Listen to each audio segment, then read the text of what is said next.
К сожалению, вот мы являемся свидетелями того, что, по крайней мере, вот наша визуальная какая-то, да, вот та же реклама, те же вот вывески, например, магазинов, учреждений и так далее, но они, к сожалению, пестрят большим количеством ошибок. Поэтому вот с этим, конечно, надо вести борьбу. И мы считаем, что вот на это надо руководителям нашего города, окружной администрации обратить на это внимание, что, к сожалению, вот есть такие моменты, когда, ну, мимо которых, наверное, проходить нельзя. Мы сейчас занимаемся вот сбором такого материала визуального.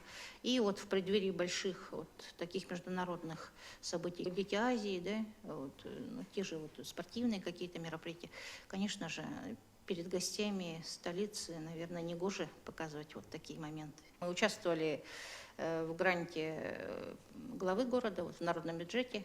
Как раз вот мы обратили внимание на вот эти моменты, связанные вот с рекламой нашего города. У нас был хороший очень проект, но, к сожалению, он был в топе обсуждаемых самых таких грантов, но, к сожалению, мы не попали в число грантополучателей. И в этом году вот мы тоже хотим попробовать. Пытаемся, по крайней мере, ну, обратить на это внимание руководителей нашего города. Если говорить об образовательной акции «Тотальный диктант», надо сказать, что мы 4-й год в этом году принимали участие в этой образовательной международной акции, организатором которой, как вы знаете, является Новосибирский государственный университет.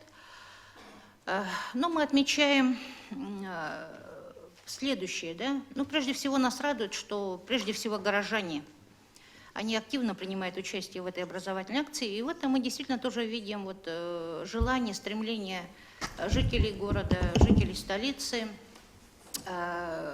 все-таки видим их стремление грамотной, правильной, по крайней мере, вот письменной русской речи. Да? И результаты показывают, что из года в год, ну, у нас, в принципе, количество участников сильно не снижается. Ну, немножко у нас варьируется количество отличников. В прошлом году было больше, в этом году чуть меньше. Но вот результаты тотального диктанта 2016 года показывают, что у нас 29 было отличников, что в процентном соотношении, ну, это составляло 4% от общего количества участников, что выше в среднем по России. Вообще вот такая тенденция, она сохраняется. Все-таки мы видим результаты у тотального диктанта по тем же национальным республикам. Всегда вот высший процент отличных работ, чем в целом по России. Ну, это как раз говорит о том, что действительно в тех же национальных республиках, ну, принимаются большие усилия для того, чтобы люди овладевали русским языком. По крайней мере, вот в его письменной форме. Ну и общеизвестный факт, что у нас в университете мы начинали вот это вот движение в 2012 году. Мы проводили такую акцию, как «Единый диктант», в котором участвовали профессорско-преподавательский состав нашего университета, и он тоже показал достаточно большой процент вот именно отличных и хороших работ. То есть это говорит о том, что люди хорошо, грамотно пишут на русском языке. Вот сейчас у нас в республике все-таки крен идет к обучению технических дисциплин, да? Как вот обстоят дела на филологическом факультете, насколько вот сейчас дети выбирают профессию изучения вот русского языка, хотят стать преподавателями русского языка, вот, значит, конкурс на факультет. С какими знаниями они приходят, как вы можете оценить, как они сдают ЕГЭ? И на самом деле соответствуют ли их показатели? К сожалению, выделяется всего 15 бюджетных мест. Наши контрольные цифры приема на... Я говорю о направлении филологии. У нас 3 профиля. Это отечественная филология, прикладная филология и преподавание филологических дисциплин. Вот на эти профили у нас всего 15 бюджетных мест. Но, тем не менее, у нас достаточно высокий средний балл ЕГЭ. Он колеблется в пределах 64 баллов. Это, ну, считается средний такой, достаточно неплохой уровень знания русского языка. А в целом средний балл, вот в целом по университету, он не очень, к сожалению, высокий. Но это свидетельствует о том, что... А конкурс есть, да? А конкурс есть, тем не менее есть, да. По проекту «100 книг для чтения» вы, наверное, сами наблюдаете по студентам, читают ли студенты больше книг, или как это было 20-30 лет назад, и как приучить детей вот к чтению? Ну, у нас специальность Специфика нашего факультета такая, что поступают абитуриенты, которые ориентированы на чтение художественной литературы, ее лучших образцов. Вот. Но дело в том, что в целом по университету отмечается следующая ситуация. Профессоры, которые имеют аспиранты, вот здесь мы затрагивали вопрос технических специальностей, говорят о том, что аспиранты не могут осмысливать текст научных статей. И получается так, что аспиранты просят давать определенное, ну, назовем так, резюме научной статье. То есть на самом деле это результат того, что, начиная со школьной скамьи, мы все-таки ориентируем обучающегося на то, что необходимо решить тест, который сформулирован коротко, когда есть варианты ответов, ну, либо закрытый тестом, либо открытый, это понятно, но человек не получает умение, которое потом должно бы перейти в навык, осмысливать текст. И даже здесь уже речь-то идет о том, что ведь аспиранты — это лучшие из лучших, если говорить вот о студенческой аудитории.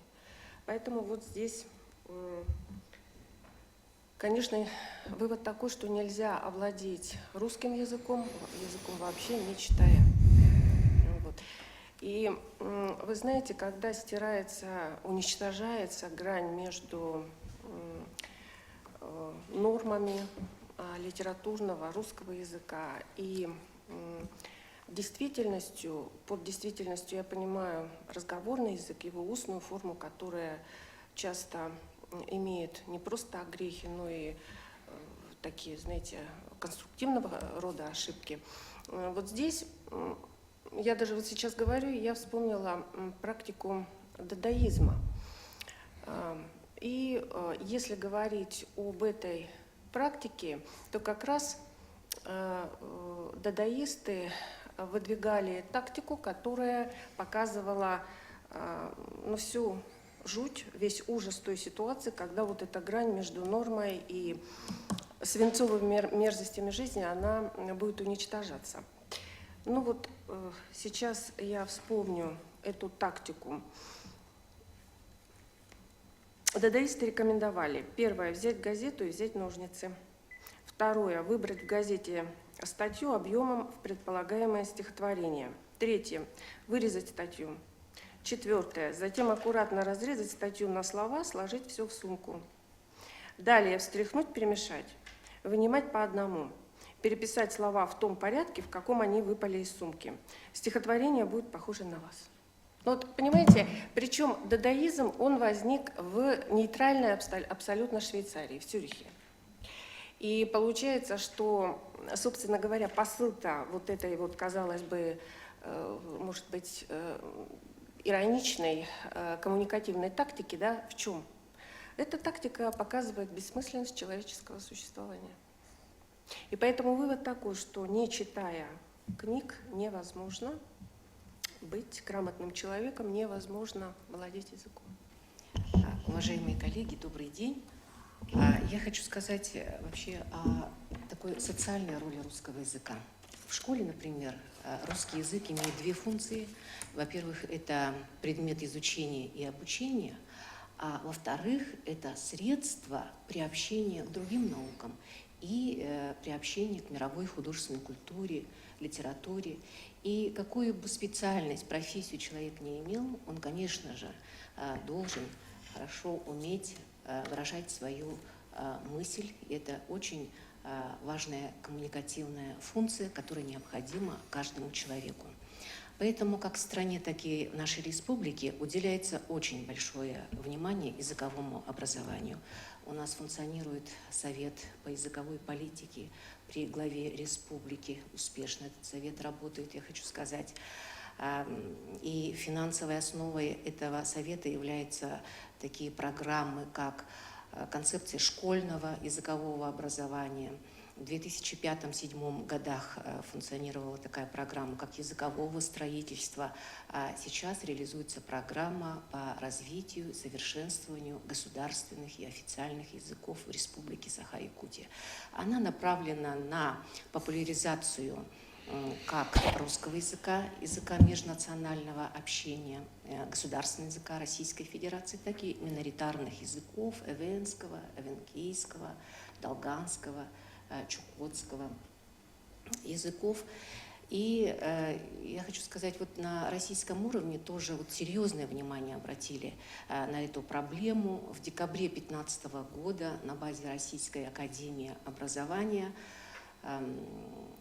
создан Федеральный учебно-методический совет по направлению языкознания и литературоведения. Возглавляет этот совет академик Российской академии образования, президент РАО Людмила Алексеевна Вербицкая. В этот совет вошли ученые, преподаватели вузов со всей страны, 36 человек. Это в основном преподаватели МГУ, Санкт-Петербургского университета, Московского гуманитарного университета, лингвистического университета. И из субъектов вошли представители Татарстана, Башкортостана, Мордовии, Южного федерального округа и из Якутии. Вот от Северо-Восточного федерального университета в этом совете работаю я. Цели этого совета, во-первых, конечно, участие в реализации политики филологического образования, это экспертиза основных образовательных программ в области литературоведения, языкознания, это и издание учебников вузовских по языку и литературе, это и экспертная, и консультационная помощь. Функции этого совета очень широкие. Это говорит о том, что серьезное внимание уделяется филологическому образованию в стране. А на днях в Москве состоится первый съезд общества словесности, где преподаватели нашего филологического университета тоже примут участие. Я бы хотела остановиться на таких моментах. В системе образования, начиная от дошкольного, заканчивая вузовской системой, происходят глобальные изменения. Это принятие и федерального государственного образовательного стандарта на всех уровнях, и закон об образовании в Российской Федерации, принят и наш закон об образовании в Республике Саха-Якутия, то есть меняется в общем парадигма образования. И для того, чтобы повысить качество обучения русскому языку, конечно же, в первую очередь мы должны обратить внимание на подготовку кадров. Вот чем занимается и наш филологический факультет Северо-Восточного федерального университета. Разрабатываются новые образовательные программы, расширяется магистерская вот такая направленность в нашем обучении. И будут создаваться базовые кафедры. Это очень важно, когда специалист уже во время обучения в высшем учебном заведении будет близок уже к своей отрасли. Это касается не только нашего филологического факультета, но и других подразделений университета. И я хочу сказать, во-вторых, должны, конечно, сейчас измениться подходы к учебникам. Вот что касается учебников русского языка, во-первых, они должны сейчас, конечно же, быть перестроены в соответствии с федеральными государственными образовательными стандартами. А то, что касается преподавания русского языка в Якутии, то эти учебники русского языка, они должны учитывать родной язык обучающихся. Это очень важно. И вот если ученик будет овладевать русским языком в сравнении с родным, знать нюансы, значит, он будет качественно овладевать этим языком. А значит, он будет и читать много о чтении, да? Вот в этом плане я думаю, что очень большая роль принадлежит семье. Ведь и в законе об образовании говорится о том, что первым родителем является семья. В той семье, где читают, и ребенок читает. И, конечно же, тех часов, те часы, которые выделены по учебному плану в школе, их никогда хватать не будет. Ни по языку, ни по литературе.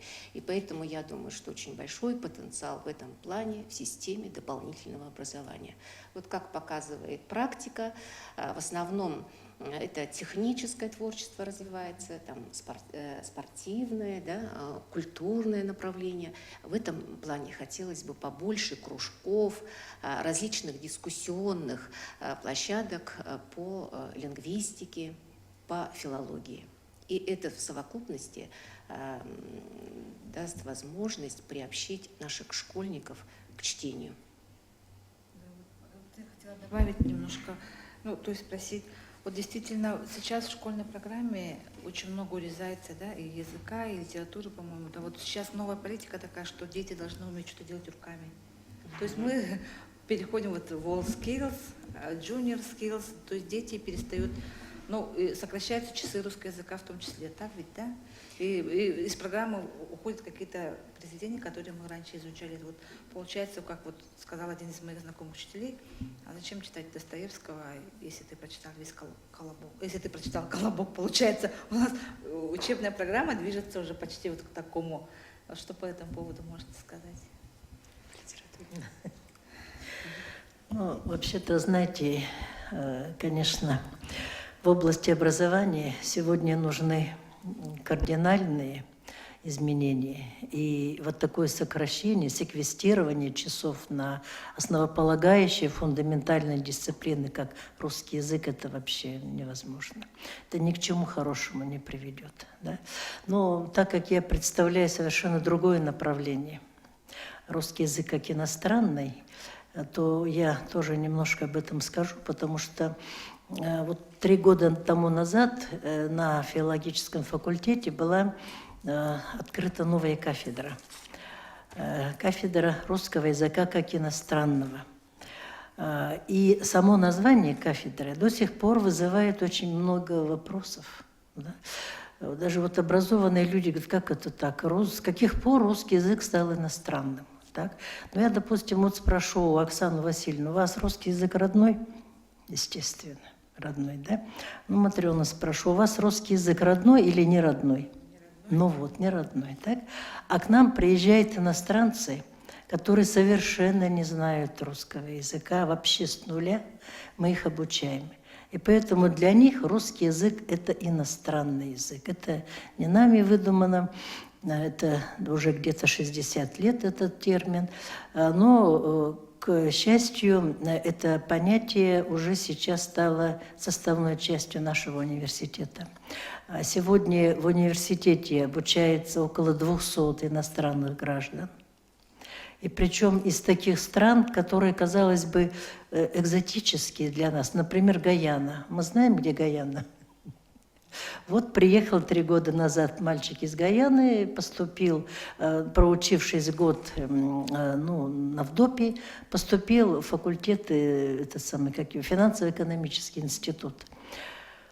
Вот, и причем приезжают молодые люди из разных стран, из Азии, Африки, Латинской Америки. Ну, о Европе я не говорю. И, конечно, здесь, понятно, что очень много китайских студентов, молодых людей из Китая. Так?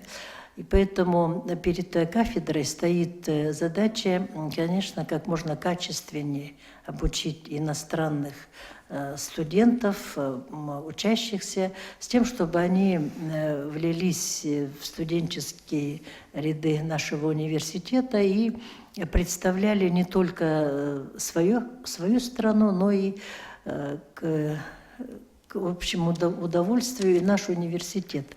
Потому что иностранные студенты являются участниками международных ломоносовских конференций. И причем они получают диплом 1-й степени. Вот то, что для нас, это, конечно, это большая радость. Это студентка из Вьетнама, это первый набор у нас, Тео Хуен. Она является студенткой отделения пиар, которая вот получила диплом первой степени в прошлом году, принимая участие в ломоносовских чтениях. А первым участником этих чтений был Джон Андерсон из Гаяны. Он президент общества иностранных студентов, и у него очень хорошие такие амбиции. Вообще он еще и якутский язык изучает. У нас иностранные студенты хотят не просто изучать русский язык, они хотят познать национальную культуру. И преподаватели кафедры якутского языка обучают их якутскому языку. Ну, это говорит о том, что это уже люди мира. Они открыты, они хотят познавать этот мир.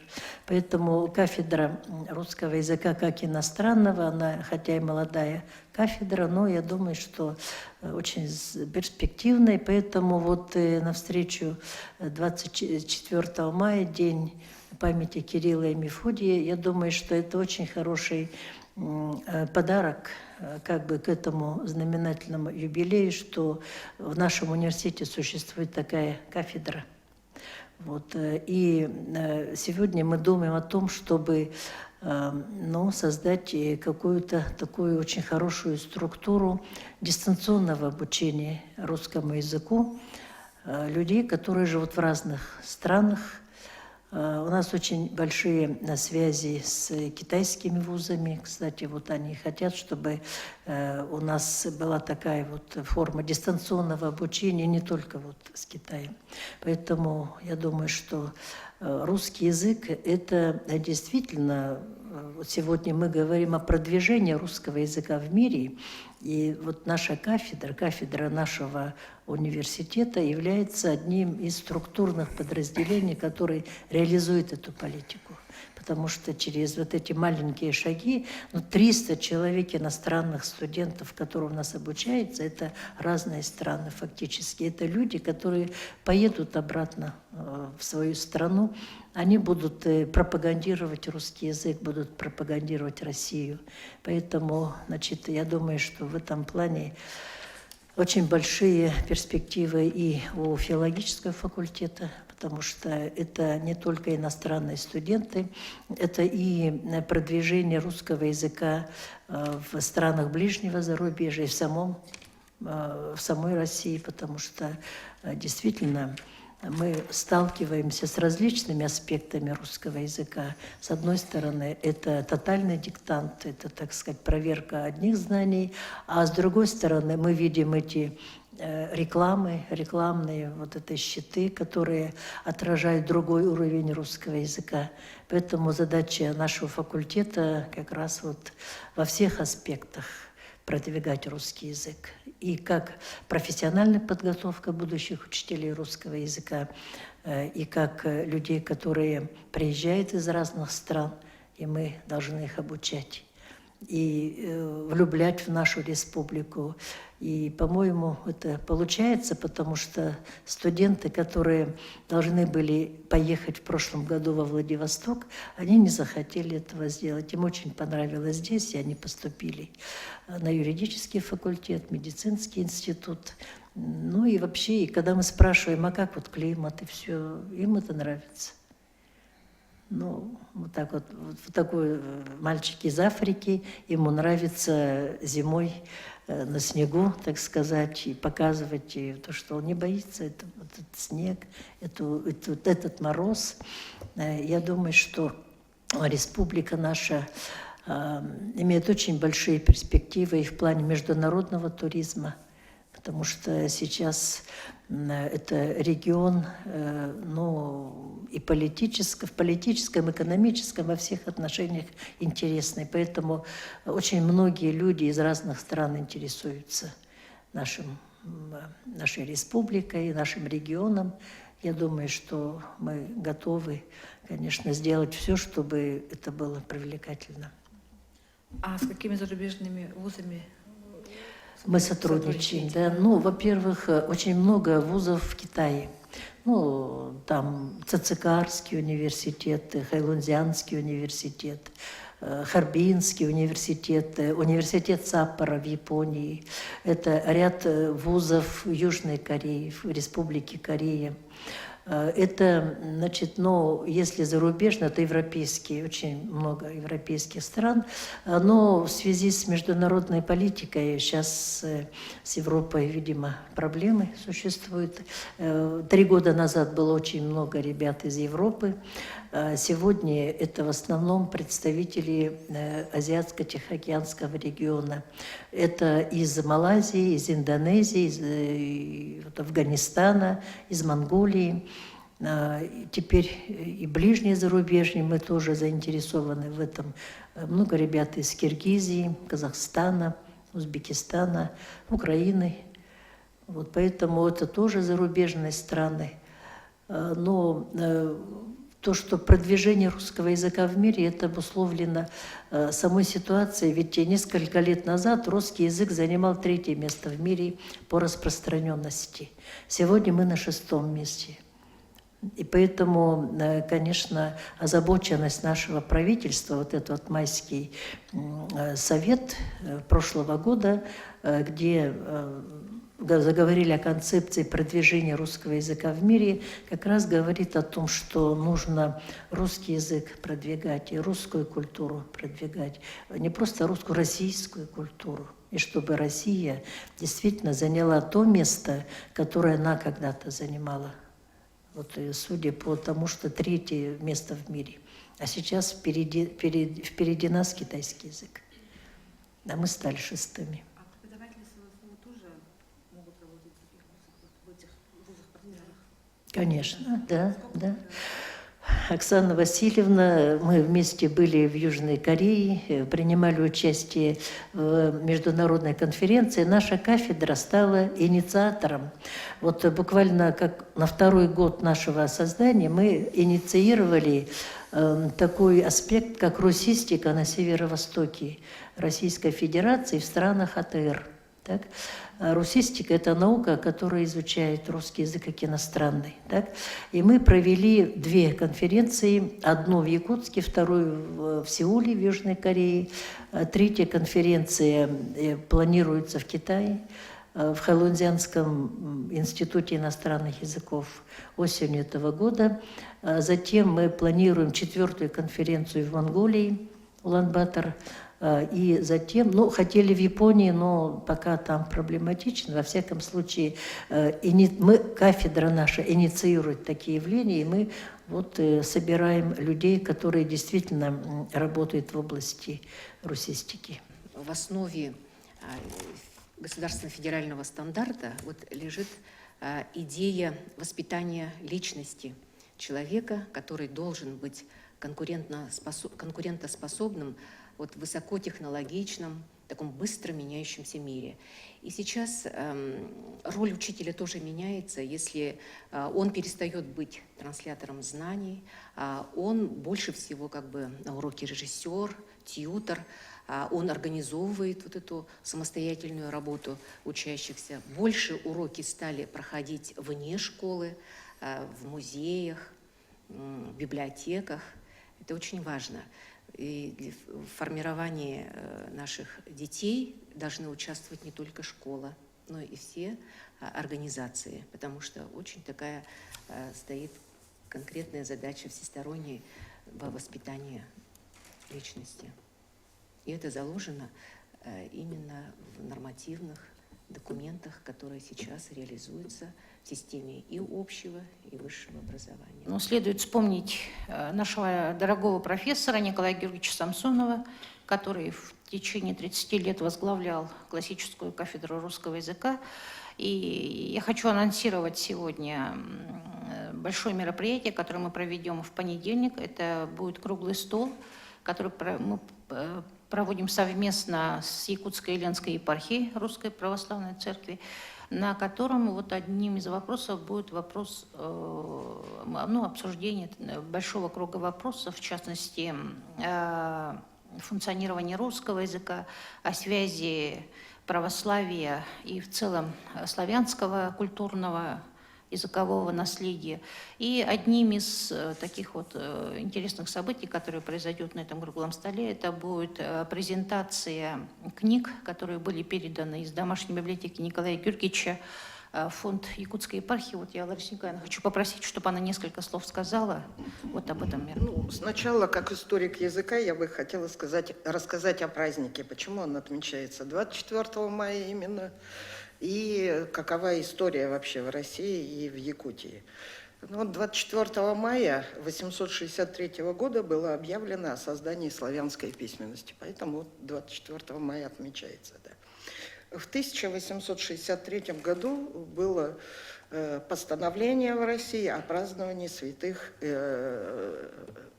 Кирилла и Мефодия. Да.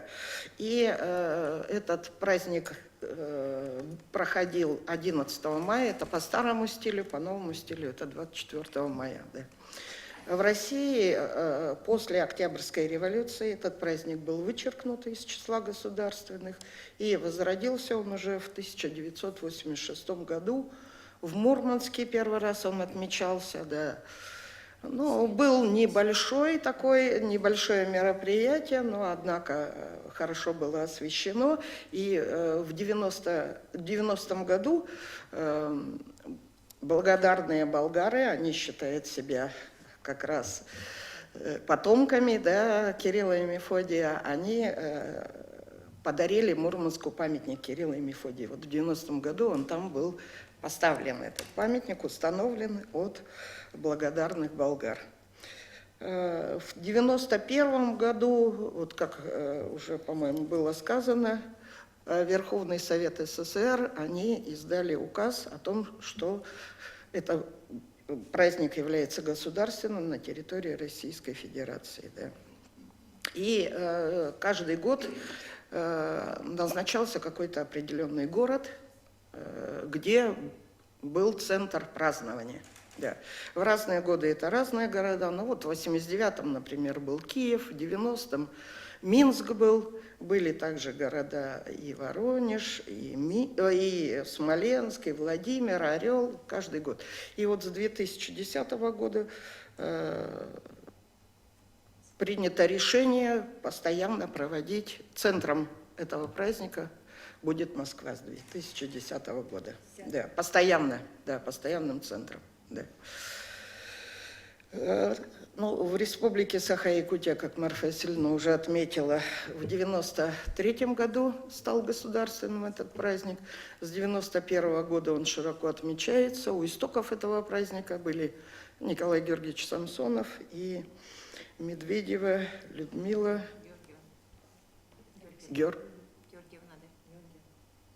по-моему, да, Герасимовна. Людмила Герасимовна Медведева, да, у истоков они были.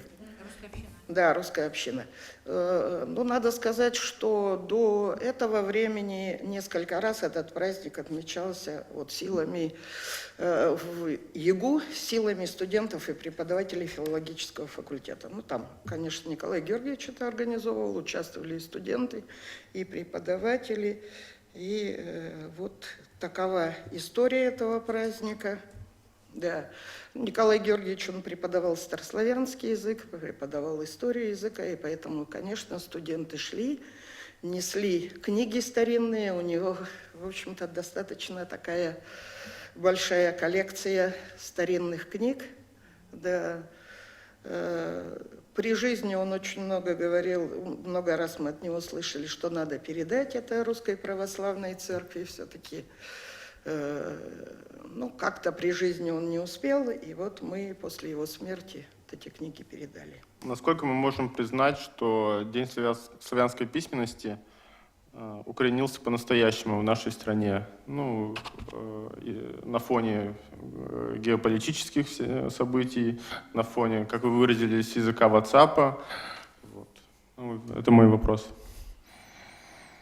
Ну, он укоренился, да, он проводится ежегодно, как вы знаете, да. Раз он стал государственным языком, то он, конечно, укоренился и проводится, и пропагандируется не только в городе Якутске, вот до прошлого года проводилось это мероприятие торжественно в Русском театре. Да, с прошлого года уже решили проводить на улице, то есть чтобы привлечь больше народа. Так вот было сказано, озвучено, да. Проводится ведь очень много мероприятий по республике, в школах, различные мероприятия, конкурсы на знание русского языка, на знание истории языка, да, инсценировки различные готовят школьники, так что это очень широко он отмечается. Ну, в Северо-Восточном университете вот конференция, которая Марфа Васильевна, круглый стол, да, проводится. Но кроме того, проводятся различные конкурсы среди студентов. Вот, в прошлые годы мы проводили и там КВНы, проводили конференции студенческие, посвященные как раз этому дню, проводили конкурсы, презентации на тему истории языка. Ну, Литературные вечера. Вот недавно очень хорошие были фрагменты из художественных произведений, да, студенты выступали. Мероприятия проводятся ежегодно, да, различные. Потом в газетах печатались вопросы, проводились конкурсы, тоже это было такое. Да, викторины различные, да. Скажите, а билингвизм помогает изучению языков иностранных, например? Нет, Евдокия Павловна, билингвизм. Билингвизм, да, это знание родного и русского языков, конечно, помогает, потому что все усваивается в системе, и здесь родной язык является как бы основой, да, а изучаемые языки, они как раз вот изучаются в сравнении, и это дает возможность овладеть языками во всех тонкостях носителя языка. Ну, во всяком случае, я об этом не утверждаю, да, что вот так конкретно, но вот знание, например, сейчас говорим о полилингвизме, да, двуязычие – это когда два языка, у нас по программе со 2 класса иностранные языки подключаются, да, вот то, что опыт есть, знание 2 языков, это помогает усвоению и 3-го, и 4-го языка.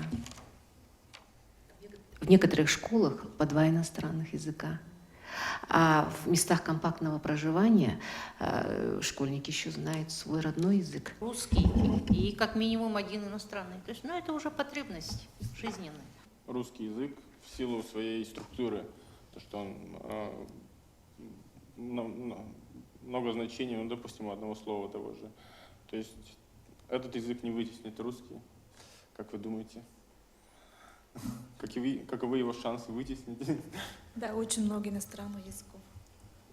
Ну, я касательно английского больше спрашиваю. Ну, надо сказать, что сейчас, конечно, в современном мире мы наблюдаем такую тенденцию, что действительно английский язык является языком такого уже глобального плана, да, что действительно вот все основные образовательные, информационные технологии, они в основном все базируются вот на английском языке. Конечно, но это вот жизнь. Это как раз веление времени, действительно, и мы сейчас вот даже видим, что наши дети, они вот, например, изучают английский язык, потому что они понимают, они видят в этом потребность жизненную. То есть они видят, что тот же английский язык им будет помогать в дальнейшем там, в жизни, в получении профессии, там, в каком-то карьерном росте. В этом я, например, не вижу ничего плохого. Другое дело, что мы видим некое засилие, может быть, иностранных, например, тех же терминов, да, интернациональных слов, например, в русском языке. Понятно, что, например, компьютер, он так и будет компьютером, да, то есть уже мы другой эквивалент вряд ли придумаем, но с другой стороны мы должны говорить о том, что если есть эквивалент в русском языке, то почему не использовать, например, русский вариант того или иного, это имеет в виду, да, что понятия. когда мы очень много используем иностранных слов, Ну, есть толерантные отношения, да. хотя, может быть, терпимые. Да, это, конечно, то есть допустим, тут вот это уже другой вопрос, вопрос о вариативности языка. Конечно, естественно, мы склоняемся к тому, что предпочтение мы отдавали, например, русским вариантам слов, если есть. Но если только вот если речь идет о терминах каких-то, да, конечно, понятно, что приоритет будет за теми же англоязычными терминами. Может быть, тогда еще мы немножко коснемся темы, вот какие последние изменения в русском языке, вот изменения в орфографии, в правилах есть, которые вот сейчас вот поменялся язык. Можно говорить уже, раньше мы говорили кофе черный, тогда сейчас говорят, можно говорить кофе черное, да, на Украине, в Украине, то есть есть какие-то вот изменения же, да, нормы? Изменения норм, они происходят с определенной периодичностью. Значит, мы фиксируем в истории языка большие изменения, которые произошли вот в 1918 году, потом были изменения в орфографии вот в 50-х годах, да, но сейчас, видимо, определенный какой-то идет виток очередных каких-то перемен в области орфографии и пунктуации, но в целом надо сказать, что русская орфография и русская пунктуация, она достаточно статична. То есть мы здесь вот фиксируем, что основные правила русской орфографии и русской пунктуации, они не меняются. И изменения в основном касаются орфоэпических правил, да, вот постановки ударения, вариативные, например, там, окончания падежные и так далее. Но здесь допускается, я еще раз говорю о том, что язык – это живое явление. Он живо очень реагирует на все изменения, которые происходят в жизни, в обществе. Кофе черный, а теперь кофе черный. Ну, я тут думаю, что это связано все-таки, скорее всего, с произносительными какими-то, да, моментами. Да, влияние речи. И тут, в принципе, я думаю, сильно вот на этом заострять, может быть, внимание не стоит. Мы решили смириться с этими ошибками. Поэтому, вот, например, как правильно произнести творог или творог, ну, например, я не считаю это вот принципиально. Да, я не прочитаю. Ну, понятно, что речь идет об одной какой-то реалии, да, вот о пищевом продукте. То есть это не страшно. Не страшно. Но в то же время вот звонит и звонит. Ну, это уже орфоэпические, конечно. Тут уже. Звонить. А сейчас говорят, можно говорить, звонит, звонит. Да. Ну, это уже, это Даже- ошибки, с которыми надо, конечно, на которые надо обращать внимание и которые надо искоренять. То Будем есть- звонить, конечно, правильно. Мгм. То есть наше терпение не железно, да? Можно сказать. Ну, нельзя позволять полностью изменять, да? Ну, сейчас очень многие вообще как-то так индифферентно относятся к пунктуации, да? Вот смотришь, очень много ошибок, там запятая должна, ее нет, а там, где ее нет, она есть, да? Поэтому, мне кажется, с этого вот такого пренебрежительного, небрежного отношения к языку, вот это все звонит, пускай так, да? Или там что-то шофера, например, на северах, да? Это даже и не профессионализм. Это просто, вот так вот как-то. И люди это терпят, и как-то, кофе, какая разница, мое, твое там, да. Вот отсюда вот именно с такого вот пренебрежительного отношения к языку и начинается, вот эти всякие явления. Часто вот такой язык вот как раз формируется в средствах массовой информации, да, скажем. И опять же, вот диктора телевидения, вот если раньше какая вот школа советская этого было, да, а сейчас как вот... Конечно. Вы на это обращаете внимание, как-то вот с этим работаете? Конечно, конечно. Мы, по крайней мере, были воспитаны на эталонной речи, вот, например, дикторов центрального телевидения, там, всероссийского, всесоюзного радио. Конечно, сейчас, когда мы слышим и слушаем, видим передачи, да, то, конечно, слух режет. Режет, слух особенно режет. склонение числительных. Абсолютно. Это когда вот центральное телевидение, и дикторы, Да. и корреспонденты центрального телевидения говорят неправильно, это, конечно. А потом люди же слушают Да. и считают, что, видимо, изменились нормы, привыкли, что речь эталонная по радио, по телевидению, и вот эти ошибки, они плодятся. Связано с тем, что все-таки раньше дикторами, раньше в основном же передачи вели вот дикторы, да, то есть люди специально, так сказать, подготовленные, имеющие чаще всего языковую какую-то подготовку, а в последнее время, вот последние 20 лет мы видим, что вот очень много появилось авторских программ, когда сам автор, журналист, он там, значит, появляется, да, на телевидении или на радио и ведет там свою передачу. И вот с этим как раз связано снижение вот этих вот норм, и мы и ошибки отмечаем в речи, журналистов. И, конечно, что понятно, что люди вот таких публичных профессий, журналисты, работники вот различных средств массовой информации, они должны быть, конечно, людьми образованными и грамотными. Мгм.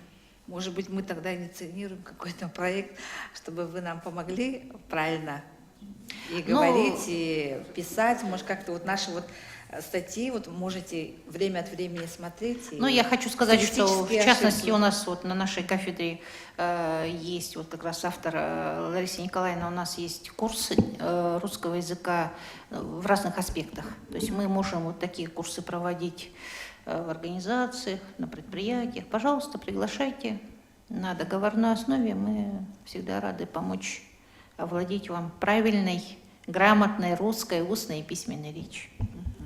Очень хорошие работы у Николая Георгиевича и Ларисы Николаевны. Они проанализировали речь не только представителей СМИ, но и депутатов, представителей А есть такие работы уже, да? министерств и так далее.